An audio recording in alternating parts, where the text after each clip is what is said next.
piece of heaven way out here. Today we're back at Jamie's shop getting ready for the 2023 Flat Fender Cascade Odyssey, which is a 5-day event through the mountains where we pack in all our gear in which we survive on Jeeps and our wits alone. We're going to take a look at Jamie's Jeep today, see what he's done to get ready for this. So last year, when I took off, I spent 5 days realizing all the differences that I need to do on my Jeep. The number one thing is, it was a pain in the butt to haul all the gas I needed. So this year, I added another gas tank. It holds 11 more gallons. It's just like the passenger side. I have a fuel shutoff and fuel tank switching unit so that I can run. I don't have a sending unit hooked up to it because I don't really care how much gas I have. I only care when I run out. So that's the number one thing I did. The other thing I did, I got rid of the stock carburetor. I know a lot of you enthusiasts that are always stuck on stock stuff. I believe those are called purists, Jamie. Yeah, the purists. I got rid of the old Solex carburetor, and I also got rid of the old Carter carburetor and put this one-barrel Holly on here that's from, I believe, a 1967 Ford Falcon. I had to make a little intake manifold extension here that throws the center of the carburetor off by 3/4 of an inch so that our factory air cleaner tube will work. I had to modify the throttle cable so the throttle rod would work. This carburetor is awesome. This year I have new disc brakes. You can see them back there. Last year I had drums and actually had a little accident where I ran into a tree. No brakes. No brakes. No brakes.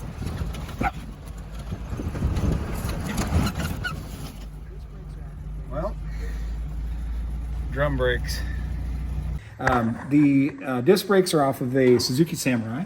Also, I had a problem with overheating, so I added an overflow unit, and when I do overheat, it's not just spilling out on the trail and I gotta throw creek water in there to make sure that it doesn't overheat anymore. So I can actually use coolant to do my cooling. I added a new battery, got a hold down this time. Last year I didn't have a hold down, I just had a bungee cord and had a problem with my battery hitting the fan a couple times. This year we have a better roll cage situation. Last year I had this roll cage, but it was put down with 4 3/8 bolts.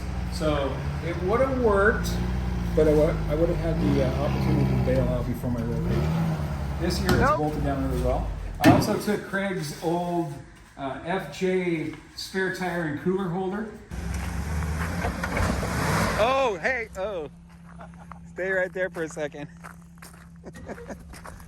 Flipped it upside down, did some welding on it, modification, put a new hinge system on so that we can put the cooler on here, have it high enough so that my angle of departure is not going to change, and my spare tire this year is outside the Jeep so that it doesn't take up room for my sleeping bag. It's about 4 square feet of storage space in the back of these old Willys. Another thing we added this year, I got this old World War II USB box.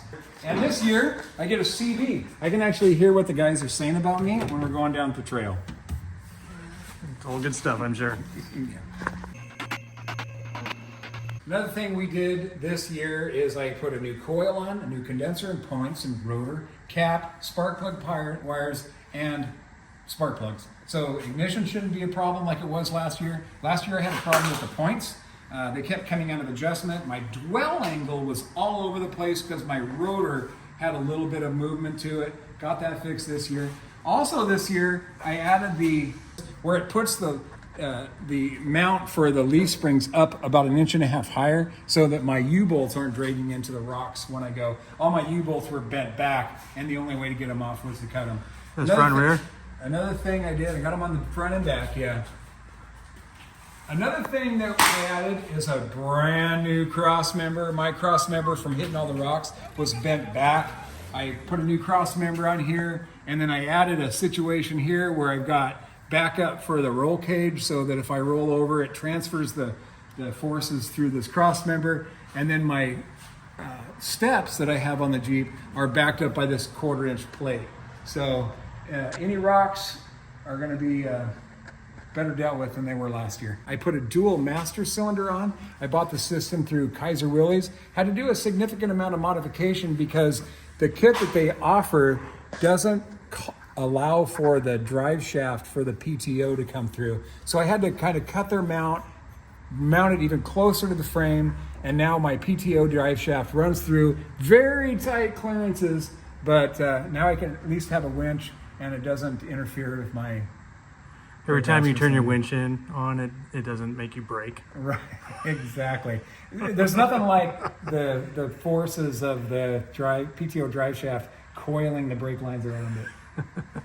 So I did build this bumper that I've got a winch over here, a PTO winch, that I want to mount in this area, but my problem this year is the drive shaft. I didn't have a chance to get the materials I needed to put a drive shaft in.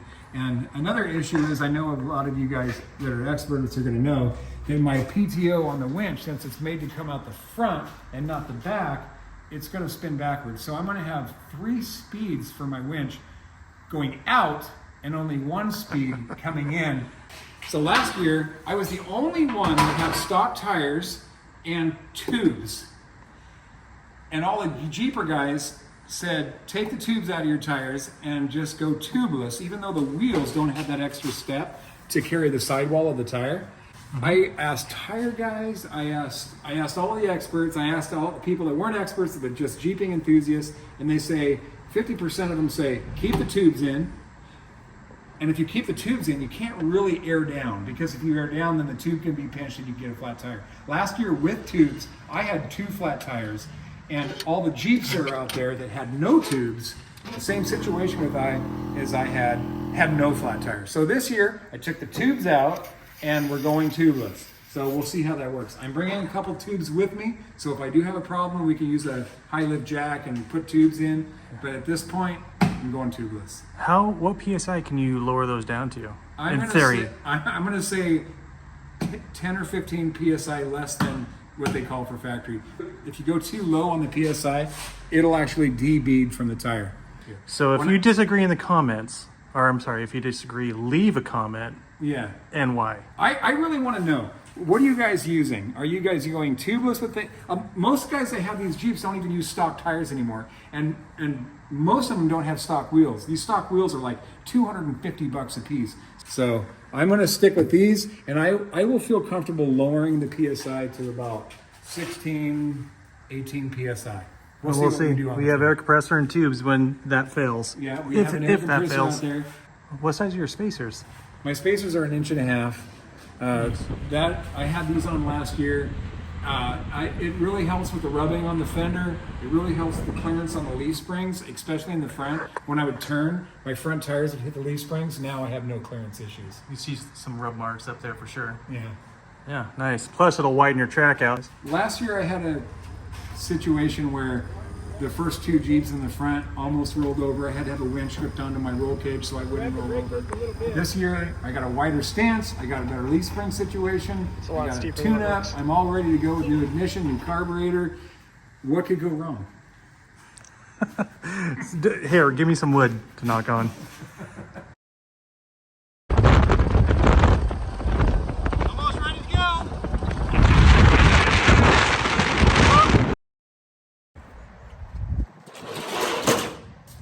What are we forgetting, Jamie?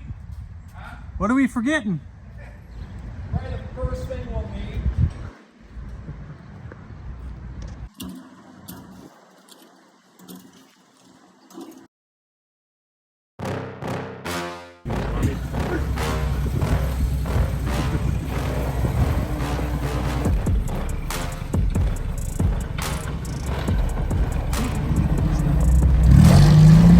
Sorry for the guys waiting on us.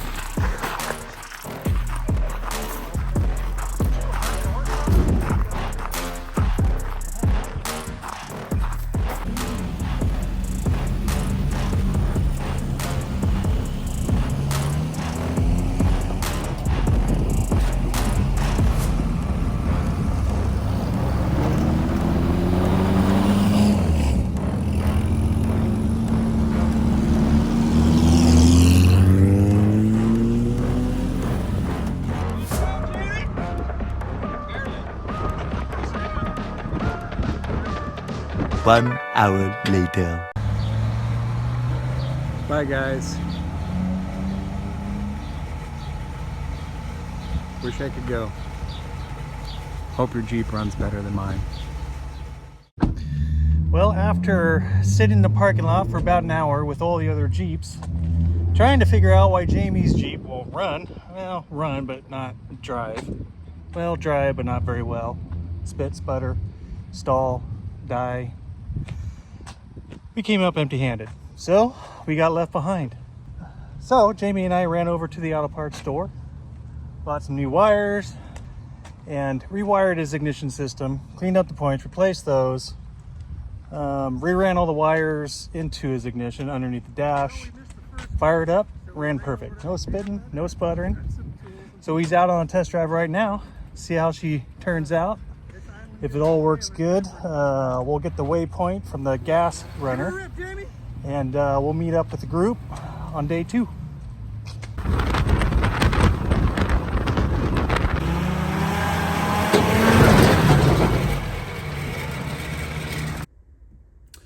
Well, we didn't make it, and it's a funny story, and let me tell it to you. So after we changed everything, almost everything in the ignition system at the parts store, Jamie took his Jeep out on a run. It ran great. And we're like, awesome, well, let's take off. You keep driving it. I'll follow you with the truck and trailer, and we'll make sure everything's working great, right? All right, so and all of a sudden it starts spitting and sputtering again. And we're like, what in the world? What could it be? So we pulled the distributor cap off, and there was a little bit of oil down there around the points again. We're like, well, gosh, dang it. Oil appeared to be leaching up through the distributor, getting on the contact points, and causing a problem. So we got some carbon choke cleaner. We spray it down really good, put the cap back on, and run it. It runs great again. I mean, perfectly. No problems whatsoever for about 5 minutes. And then it would start again, and we pull the cap off, and it looked like there'd be a little bit of oil in there. We're like, gosh darn it, where's this coming from? So we'd spray it down, clean it up, put the cap back on, take off, and again, it would run perfect for about 5 minutes. So we did that a few more times, and finally got frustrated, decided we'd load it up, take it up to the campsite, tinker with it up there. It had to be something. We called the guys and said, hey, look, we're ready to go, maybe. We'll meet you at this point tomorrow. We'll join in and we'll go have fun. And anywho, we got up to the campsite, we're tinkering around and zipping around through the woods, runs great, starts to spit and sputter after about 5 minutes, spray it down, runs great for about 5 minutes. I mean, it was a good time. We found a lot of fun places to go. I mean, we were tinkering around in the National Forest. I mean, that's never a bad time, right? We had about 5 minute stretches, and then we'd pull the cap off and spray it down. I mean, it was weird. At this point, we were like, what can it possibly be? So we actually had cell service up at the campsite. So Jamie ended up calling his buddy, local mechanic from our area, talking to him about it, and he's like, well, it sounds like you have a problem with your condenser. He says a lot of the Chinese condensers that you buy nowadays from the auto parts store are junk. Some of them work, some of them don't. Some of them work for a little bit of time and quit, whatever. He says, go get a new condenser, something out of like an old 1990s Ford Ranger or something like that, similar size, should work. I'm like, well, why would that be the problem? He's like, well, it sounds like what's happening is your condenser's getting too hot. You're spraying it with brake cleaner, which cools it down, and then you run it and it heats back up and starts acting up again. And so you take the distributor cap, you spray it with brake cleaner, you cool it down, put the cap back on, run it for 5 minutes, it heats back up and quits working. That was a vicious cycle we were caught on. That was his theory.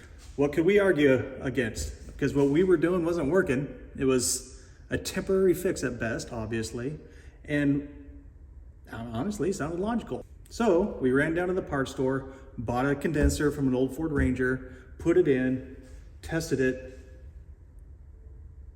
voila, it ran perfectly. Perfectly. For more than 5 minutes even. It ran perfectly. Not a care in the world. Everything was great, right? Well, not really.